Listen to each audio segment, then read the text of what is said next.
Hey guys, what's going on? My name is Dr. Colin Zhu, and thank you so much for being here with us. This is the Thrive Bites podcast, and welcome to season 5. Here we talk about 3 things: plant-powered living, enhancing emotional resilience, and creating a thriving mindset. And I interview the most passionate guests here, ranging from physicians to coaches to dietitians to entrepreneurs. And my hope is to give you really informative and high-valued conversations. So please follow us here on YouTube, Spotify, Apple, and wherever you hear your podcasts. Come on in, and I can't wait to see you inside. Hey guys, welcome to another episode of the Thrive Bites podcast. I just had a great interview session with Sonya Looney. She is a world champion endurance athlete, health coach, and podcast host. And she is also a mother and a wife. And we talk about all things resilience, grit, triumphing through our failures, the lessons we learned from it, and not apologizing for wearing as many hats that you would like to focus on, or if you're passionate about all those, to definitely pursue them. So you don't want to miss this episode. There's a lot of great nuggets for this session, and we'll see you inside. Okay, guys. Well, welcome to another episode of Thrive Bites podcast. I'm your host, Dr. Colin Zhu, and thank you so much for being here with us. You could have been anywhere in the world, and you decided to share just a few precious moments with us today, and I am very, very, very appreciative. Today, we have a wonderful episode. I am joined by the wonderful Sonya Looney, and she is a world champion endurance athlete, health coach, and podcast host of the Sonya Looney Show. She's acquired her master's degree in electrical and biomedical engineering and her certificate in plant-based nutritional studies from Cornell University. And she is a global globetrotter and also a pro biking athlete. And she has raced the longest and hardest races in over 20 countries across the globe, including the infamous Yak Attack, which is the highest mountain bike race on Earth. And she's also had her podcast, which is featured over 200 episodes, concentrating on mindness, nutrition, and high performance. And she also started her own apparel brand, Moxie and Grit, about 1.5 years ago. And she's also founded her own plant-based community called Plant Powered Academy, which has an active Facebook group of over 2,300 members. And, we can go on and on about her entire resume. So without further ado, please welcome Sonya. Hello. Hello. Thanks for sharing your energy with me. And thanks to everybody for listening. Yeah. I'm super, super excited. Thank you so much for taking the time out. I know you're traveling, at the moment. Can you share with us where you're calling from? I am calling from Boulder, Colorado. I moved here initially in 2005 to pursue my dream to become a pro mountain biker. But to pursue that dream, I actually was in the PhD program for electrical engineering at CU Boulder thinking, hey, I can have some flexibility. I can, get an advanced degree and I can go after my dream of being a pro mountain biker, because putting yourself in a community where everybody is going for similar dreams helps you connect. And that was really important for me to move here way back when. So it's fun to be back. Nice. I have a sister that graduated out of Colorado State University in Fort Collins, and so Colorado's a beautiful state, for all types of thrill seekers and adventure goers. So that's awesome that you had that time there. So we'll start out from the beginning. For those that our audience that doesn't know you, I like to kind of take our guests from point A to point B. So your main love gleaning from your website is really revolving around biking, mountain biking specifically. And so how did you come to find biking? How did your love for it first start? It started from being open and being basically brave enough to go after an opportunity. So I didn't grow up riding bikes. I didn't even know that biking or mountain biking or cycling was a sport growing up. I played tennis and I wanted to be a pro tennis player. But then I got injured playing tennis in high school and I started going to the gym just to do cross training. And I saw this guy running on a treadmill and I thought, running, interesting. And then these girls that I admired in my calculus class my senior year said, "Hey, like you should try running a marathon. Marathons are cool." So I thought, well, maybe I'll go try and run a marathon. So, long story long, I found biking through marathon running because I got injured running because I didn't know how to train. Started to go to Mm. spin class at the gym. And then when I was in college in my undergrad, some guys from my work invited me to go mountain biking. And lo and behold, a few weeks later, I did my first race. And that was almost 20 years ago. Mm. What was that first race like? It was interesting because I think that endurance sports give you confidence, and specifically running was something that gave me confidence in myself that I didn't have growing up. So, running a marathon empowered me to go after my first mountain bike race, and I wasn't super nervous about it. And I signed up, and it was the New Mexico State Championship, and this is in 2003. And I thought, okay, well, there's three categories. There's basically the pro and expert are combined. There's sport, and there's beginner. And the difference was the caliber of people signed up and the length of the race. And there was nobody in the sport category. So I thought, wow, I just got to sign up for the sport category and then I can win the race, which is really funny now, like thinking back to that mindset that I had. But that's what I did. I signed up for the sport category. I had no idea what I was doing. I was the last person to come across the line. Everybody was gone except for me and the race promoter. And I thought, that was awesome. I got to do this again. And I went and I spent my life savings on a proper mountain bike because at the time I was riding a bike that wasn't really meant for racing. And I surrounded myself with people who had the same dreams as me, and it helped me have the courage to go after something that no one in my family or nobody that I even knew had heard of. And I think that's really important whenever you're trying to pursue big things in your life, because there can be people that put roadblocks in front of you, or you could be Mhm. putting roadblocks in front of you, and having supportive community can really help elevate what you're doing. Right, right. That's awesome because I like the fact that you didn't really hesitate, it seemed like, even though you came in last, that was your first, race. You were, you signed up, in a category that not many people signed up to be, and yet you still felt enough, motivation to continue. I think that's awesome. Did any of your own family and friends, like, were there any like naysayers or say like, Sonya, this is probably not a good idea. You should probably just continue pursuing, your engineering. Did you have any naysayers? Yeah, the people closest to me were my naysayers, my parents, and they'll be the first to admit that that is the case, because people want the best for you. The people in your family want the best for you, and oftentimes the best for you is what they know. They have their own, lens on life and what worked for them, and they say, "Well, if you do this thing, then that's going to work for you too." And everybody in my family was engineers. So I thought, well, that's Mm. the path for me. And then whenever I started seeing this other path, it scared my family. They said, well, this is really like, you're not going to be able to make it as a pro mountain biker. Like you want to be a professional athlete, a really small percentage of people can actually even do that. And then to be successful at it is an even smaller percentage. So you should go the Mm. safe route and do this thing that has a known outcome. And they said, this is a hobby, like you just shouldn't go after this. But I had to. It was something that I knew that if I didn't go for it, I would regret it. And I was so passionate about it that I just couldn't stop myself. It wasn't a choice. I had to do it. Mhm, mhm. But that also, gleaning from, your story is that, that didn't stop you from, pursuing your engineering studies. I also read that, you took up marketing as well. You'd had, a job there, and obviously your professional career. What did you learn, having to have worn all these different hats? And obviously, we know that you have, your true love is the pro mountain biking. But what did you learn from, having your foot, at least dipped in, to these different, industries?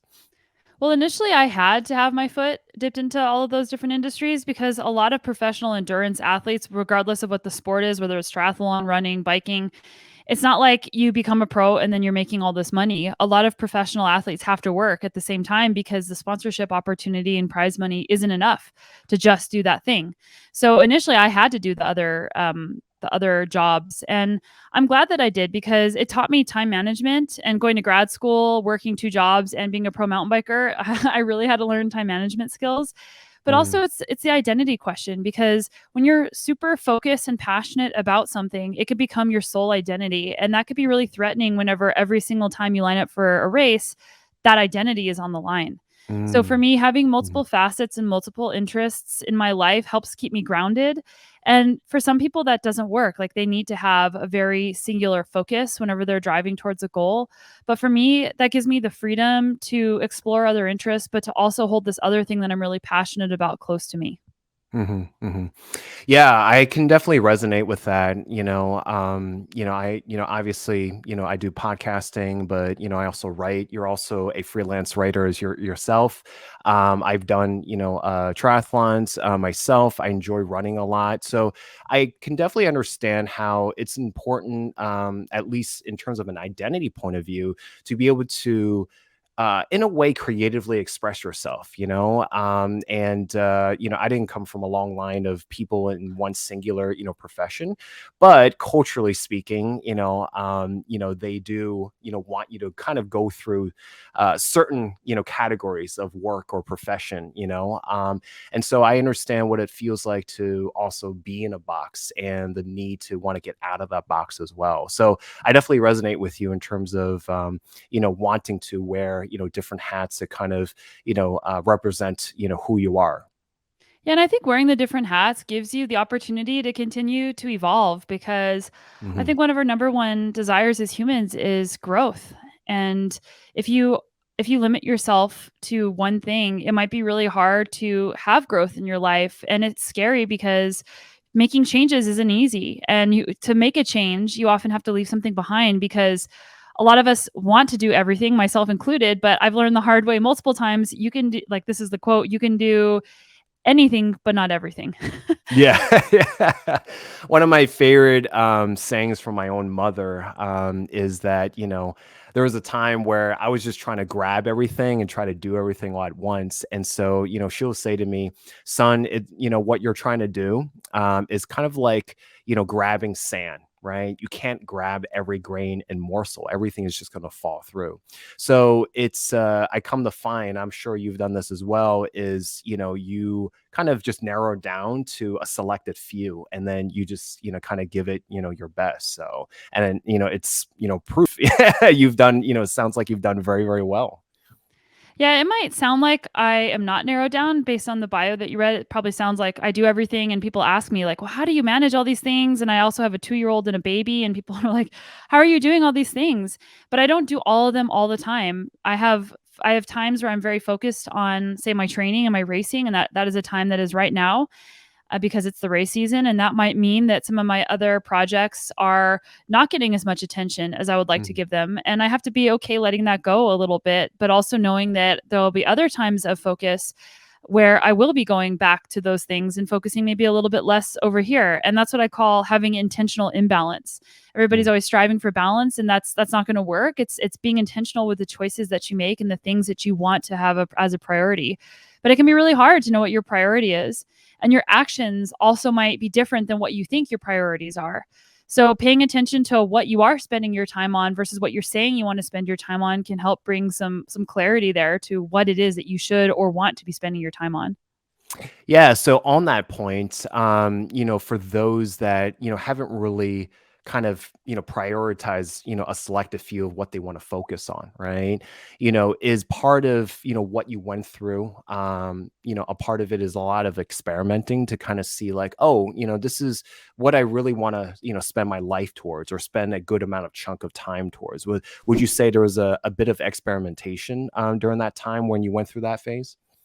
I'd say it's about values and it's about what's important to you. So, I mean, I'll be honest, initially when I was a pro mountain biker, like when I first started, my number one goal was to win races and to prove to others that I was good and that I was lovable and that I had value in the world. And that was based on these Mm. outcomes. And that wasn't a healthy place to be coming from. Mm. And there's a number of reasons why it was the way it was. I definitely have grown out of that. And because of that time that I spent in that sort of deprivation space, I now can help others who feel that same desire to prove themselves with results, with career, like a career accolades. It's hard. So now, my primary focus is to help people find their best, to help people unlock what makes them feel empowered and happy Right. and fulfilled in their lives on a daily basis. And I do that through all of these different mediums. So you mentioned that, you're a writer and you have your podcast. There's all these different things that you do, and there's different ways to creatively express what that is. And that's what has helped it evolve for me, is what's basically, what do I like? How do I like receiving Hmm. information? And that's what made me start my podcast 5 years ago. I really love listening to other podcasts, and I thought this really brings a lot of value to my life. So maybe I can help others, bring value to others' lives with this medium. And that's what all of my projects, all the different things that I do, just they come in different mediums. But I just want to be able to connect with people to find their best, because I really believe that taking on challenges in your life, it doesn't have to be a sport, but just going after that thing that you want to go after that maybe people don't even think you can do. Maybe you don't even think you can do. That's how you figure out who you are. And that is how you can figure out what you're capable of. And if you never jump off the edge and you never try, you never even dip your toe in the water, there's going to be so much life that you haven't lived. And I've done this time and time with all the different things that I've done. Most of us don't know what we're doing when we're getting started. Most of us don't actually know the path forward. And if you wait to know until you're certain, then you're probably going to be waiting for a long time. Yeah, for sure. Man, there's so much to kind of talk to about that. I mean, I'm a huge traveler myself. I've learned a lot, having, touched every continent. And I'm also a big scuba diver. So I totally resonate with what you're saying in terms of, what you're actually channeling. It doesn't matter what it is. It's that, putting enough time through it and having, time with it, that growth, having those missteps and, quote unquote failures and stuff, and growing from that and learning all those lessons is really the key values from all of that. But it doesn't happen, like you said, until you actually experience it. And you could read all the books you want. You can, listen to, whoever, but until you actually, experience it yourself, I think that's where the real, gold, is, in terms of the values and wisdom that you gain. Yeah, you can read a book or 1,000 books on how to play piano, but it's touching those keys that's going to teach you how to play piano. Yeah, for sure. So let's go back to the biking, and you talk a lot about resilience and grit and failure, and I would love to take a couple examples. What was your lowest point during your professional career thus far, and what is your highest point, and what kind of lessons did you learn from both of those cases? Hey guys, if you are interested in having a consultation with me and actually see me one-on-one, the Chef Doc Lifestyle Medicine practice has partnered with Plant-Based Telehealth, and we offer lifestyle medicine consultations. So you'll be able to see me one-on-one, and I can go over your health history and seeing what we can do to fill in the gaps. We can talk about your physical health, anything from food to lifestyle to diet to setting up your kitchen to cooking preparation to grocery shopping to your mental health. I think it's important that we build our emotional resilience to talking about your sleep and how to stay hydrated and what are the best medicines if necessary, what are the best supplementations if necessary. And we do all this in a very concise manner, and it's a conversation. I take the time out to listen. I take the time out to really understand you from the ground up and to look at all aspects of your physical, emotional, and mental health. And please, drop me a line, schedule an appointment if you want to see me one-on-one. And I am very, very looking forward to learning more about you. And again, thank you so much for visiting here at the Chef Doc. I'd say there's been lots of low points and lots of high points. There hasn't been like one specific peak or valley. But the biggest low points that I've had have come from burnout. It's come from trying to do too much, coming from saying yes to too many opportunities or training too hard. And the biggest lessons that I learned from that is that I asked myself, why am I doing it? And a lot of times, whenever I do too much, it's because I'm insecure. I'm trying to Mhm. prove something to myself or to somebody else that, well, maybe if I just do more, then I'm going to be more. And the problem with that is that you do more to be more, but then you are lost chasing this feeling that you're never actually going to feel. And I think that you have to have touched that hot stove in order to know what that feels like. I could sit here all day long and say, oh, accomplishments aren't everything that you think that they are. You're not going to ever really feel the way that you want to feel just by chasing accomplishments. But before you experience that, it's really hard to actually put that into practice. So for me, it comes down to asking again, why am I doing this? And then making sure that it's a bigger reason outside of myself. And you might need to go through that experience of doing the thing that is, trying to prove yourself and then realizing that, hey, there's actually more to this than that. Right, right. I think a lot of times, when we go through these, ups and downs, I, it's a lot of it is, we're conditioned to not wanting to fail, right? Not wanting to trip up, not even wanting to take the risk. And I think that's where most of the rewards come from. And I think, if we don't actually push ourselves to take the first step, it's just literally, taking the first step, like you said, some of us don't even know how to even start or where to even, get resources and, stuff like that. But it's just starting is really the key part of it. And, I love, not just the fact that, you've, raced in so many beautiful countries and, treacherous terrains, I'm sure. But it's the fact that, I admire the fact that you just, go for it. Even though that, there are challenges, but it's about meeting them head on and then figuring out how to circumvent those. Yeah, I recorded a podcast earlier. I think it was this year. It was called The Power of Picking Yourself. And whenever you decide to do something, even if you don't know exactly what it's going to look like, that's you choosing yourself. A lot of times we wait for somebody else to say, hey, like you're good enough to start a podcast, or you're good enough to be a pro mountain biker, or you're good enough to go to medical school. But you have to decide that for yourself and you have to take that action. And that's how I've been able to pivot and do all these different things is I just get started and I try and I'm willing to show up and have it be messy but it takes confidence to say, hey, I'm going to figure this out as I go along. And I do think that happens by doing. So self-efficacy is looking back at past positive experiences to help you have more confidence. So if you're struggling with that, start very, very small. What is the smallest thing that you've done recently? Or even if you can't even think of something recently, what is the last thing that you've done where you felt that you were confident and you felt good about that decision and that you learned from it? And then just keep building upon that with very small steps.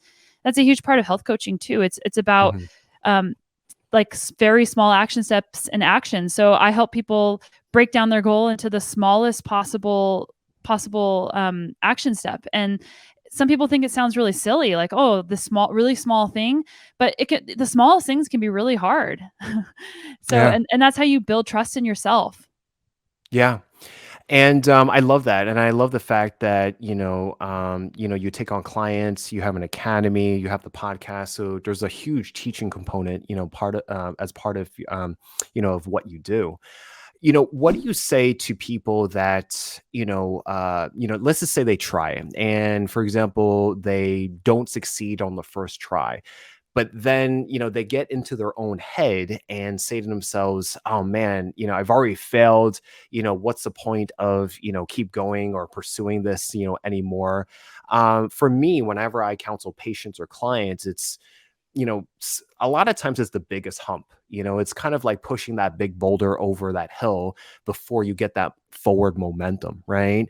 But when they're stuck at, the boulder isn't moving, what do you, say to people like that? First is breaking it down. Like maybe your expectations or the goal that you set is too big of a goal. It's too big and you're not able to even not even to push that boulder 1 centimeter. Like set a goal that is challenging, but enough where you can get some momentum with that boulder. And if you fail, maybe the goal was too big. But if you fail at it, like that's also part of the process. And the outcome is not the thing that you're trying to chase. It's the daily actions. It's the process of what you're trying to achieve. So like, say you're a patient with, type 2 diabetes and you need to start making some lifestyle changes. Like what is the smallest thing that you could do to put you into action in order to start gaining momentum in that direction? And it's so common for people to want to just do everything all at once. And also like, what are the daily actions that you can do? You might not see results right away with some of these things that you're doing, but what is something that you can do every single day or once a week that's going to help you get an identity, like maintain the identity of the thing that you're trying to become? So what are the habits of somebody who's doing the thing that you want to do? And then the word failure becomes a little bit more nebulous because it's not just based on one thing. It's based on, what trajectory, what direction am I going? Yeah, for sure. Can you share with an example, something either from your biking journey, or because I know you worked with like different companies and partnerships. I would imagine there's no roadmap, in terms of, getting to, those types of positions and roles and opportunities. But has there been a moment where you felt like you really, really, um, gave to the point, you went to the point of wanting to give up, right? And how did you get yourself, out of that mindset? I want to give up all the time. If you're pushing yourself, like I did a 100-mile mountain bike race 2 weeks ago, and it was my first race back after having, two little kids and the pandemic. And in the first hour, I thought, man, I don't know if I can do this. Like this is really hard. And I think step one is acceptance of that feeling. There's nothing wrong if you're feeling that way. It's normal to feel like you want to quit whenever you're doing something hard. It's normal to want to give up. So just holding space for that, but then saying, okay, well, what does the next step look like? Instead of thinking I have, 8 more hours to go, it's like, well, what does the next 5 minutes look like? And this is kind of coming up as a theme Mm, of all the things I'm talking about is mhm, breaking it down into something that is digestible and achievable and putting yourself into action instead of rumination. Like I manage all my own sponsorships, and that can be really hard. That can be really mhm, challenging because a lot of it is based on relationship and some of it is kind of based on luck. So whenever you're doing everything and it seems like you're not moving forward and it seems like, oh, I should just give up because this isn't even worth it.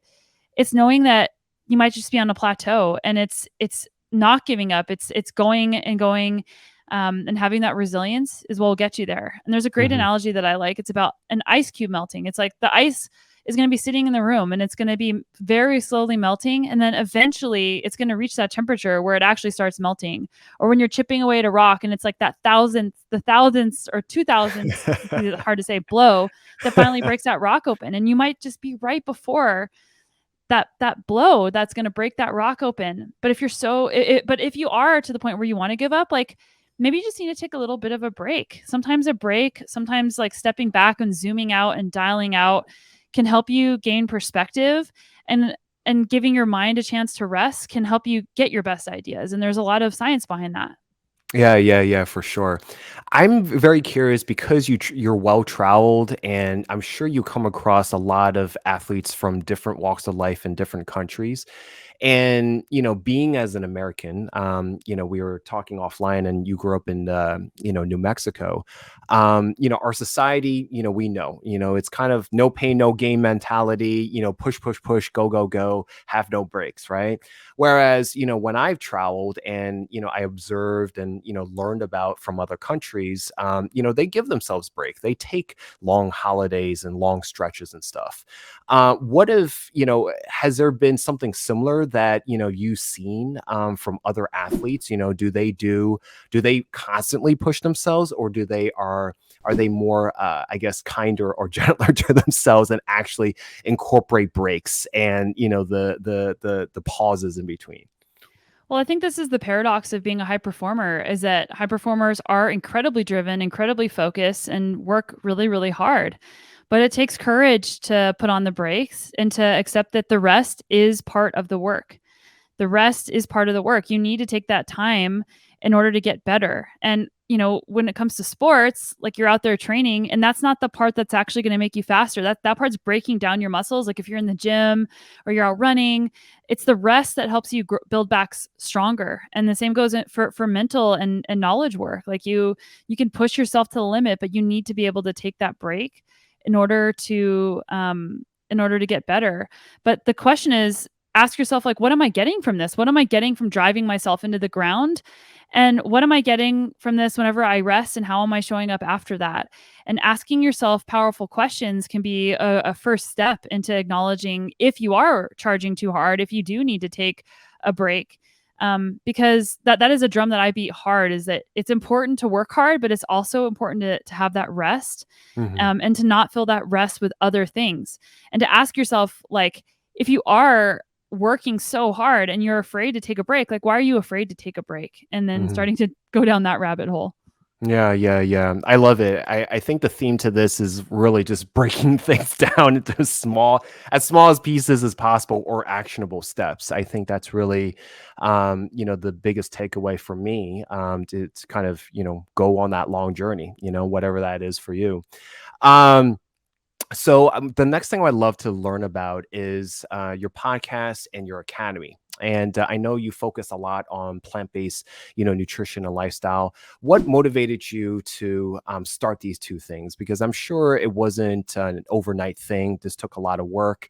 Podcasting myself, for over 3 years, it takes a lot of work. Like what inspired you to, create these things for the people that you serve? Yeah, I wanted to create a podcast because it was such a great opportunity. Number one, selfishly, because whenever you have a podcast, if you want to be prepared for the podcast episode, you have to learn a lot. So, one of my values is I love learning. I love like absorbing information. So, by doing that and then interviewing somebody, that's going to number one help me, but it's also going to help everybody else that's going to learn from these things. And I think audio is such a great way to learn because I don't know if anybody listening has experienced this, but like if I'm listening to a podcast when I'm on my bike, especially if I go by that section of trail again the next day or even a week later, I'll remember what I heard. Like my mind mapped it to that Mm, section. mm. So there's like something that's interesting. I don't know the science of it, but in your mind, whenever you're listening to something and maybe when you're moving, your mind kind of maps that information and helps you remember it better. Or maybe that's just how I learn. So that's something that's been really helpful. But yeah, it is hard to start a podcast. It is hard to start. I have the Moxie and Grit Mindset Academy, which is a mental toughness training course for athletes, and I also have the Plant Powered Academy, which is, helping people who just want to make small changes. You don't have to be 100% plant based. It's about just like getting the information, again, surrounding yourself with people that are going to support you, like I mentioned in the beginning, and yeah, I just wanted to help. And coming from a place of wanting to help gives you a little bit of freedom for it to be messy and for it to not be perfect whenever you get started. Yeah, that's awesome. I really love the fact that you've done so much and experienced so much for yourself that you've decided to be able to give back and share with a larger, broader community. So, they'll be able to kind of gain as much insights, and we'll definitely share the links to the show and the academy in the show notes when it airs. So last but not least, we're coming to a close. Sonia, thank you so much. I really appreciate, everything that you've become and have done and acquired. I know you're going to do, way more. What are, I guess, three things that you do? This podcast is about creating a thriving mindset. So for you, what is part of your, I guess, self-care routine, morning routine, evening routine that you do for yourself? In addition, that we haven't talked about, that's part of your daily practice. I'd like to say that I have this beautiful, elaborate routine, but I have a 4-month-old baby, so she's kind of in charge of my routine right now. But my number one most important thing is to prioritize sleep. And that is because I think that's the foundation to everything. If you're not rested, you can't make good decisions and you don't feel good, you don't show up as your best self. So what can you do to sleep more? And sometimes that means hiding the remote and not watching Netflix, or finding a way to make it so it doesn't, advance to the next show, or finding ways to, prioritize going to bed a little bit earlier. Because I don't know about you, but I show up as my best self when I prioritize sleep. So that is probably the number one self-care ritual that I'm focused on. Number two, it's what I eat. It's making sure that there is good, healthy food available to me in my house, whether I've purchased it or whether I've made it myself or my husband's made it. That is like another keystone habit that and foundation that makes me show up as my best. So sleep and eating. I eat a whole foods plant-based diet. You can do it easily and cheaply if you want to, but those are the two things I focus on, and they help me be my best. Awesome. Well, we appreciate that. I think sleep, out of all the pillars, is really the the least talked about and underestimated and underrated for sure.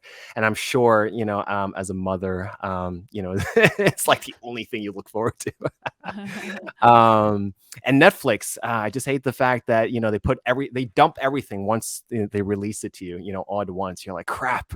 It's really hard to escape the Netflix gravity whenever you're watching a series that you really like. And I've definitely felt it's like what happened to, cable TV, format where you're like, oh, I have to wait a week for, that anticipation. And the anticipation is fun too. You know what I'm saying? You're thinking about, oh, what is this plot going to happen? And blah, blah, blah. So anyway. So thank you, Sonya, so much for being here with us. I'm looking forward to, what you have coming down the pike per se. What is your next race that you're about to do? I'm doing kind of a training race this weekend in Steamboat Springs, but my next big race is called the Breck Epic, and it's in Breckenridge, Colorado. The whole race, it's 6 days above 10,000 feet. So now that I live at sea level, like when I did the Yak Attack, the highest race on Earth, I lived in Colorado. So I was used to being at higher altitudes. Certainly not used to being at 18,000 feet, but I was used to higher altitudes. So now I live at 100 feet and I'll be racing between 10 and 13,000 feet. But my excitement about this event is just connecting with the community, because from, pandemic and being pregnant and all those things, I really miss that. And I'm excited to go out and be competitive and do my best, but connecting with others is the thing that I'm just so excited about for this race. I love it. I love it. For those that want to learn more about you, where can they find you? Yeah, my website, SonyaLooney.com, has everything. I recommend signing up for my newsletter. It's SonyaLooney.com/newsletter, where it's everything health, performance, and well-being. And my podcast, The Sonya Looney Show. Those are things that I put my heart and soul into. And I post on Instagram a bit too. Sonya Looney is my Instagram.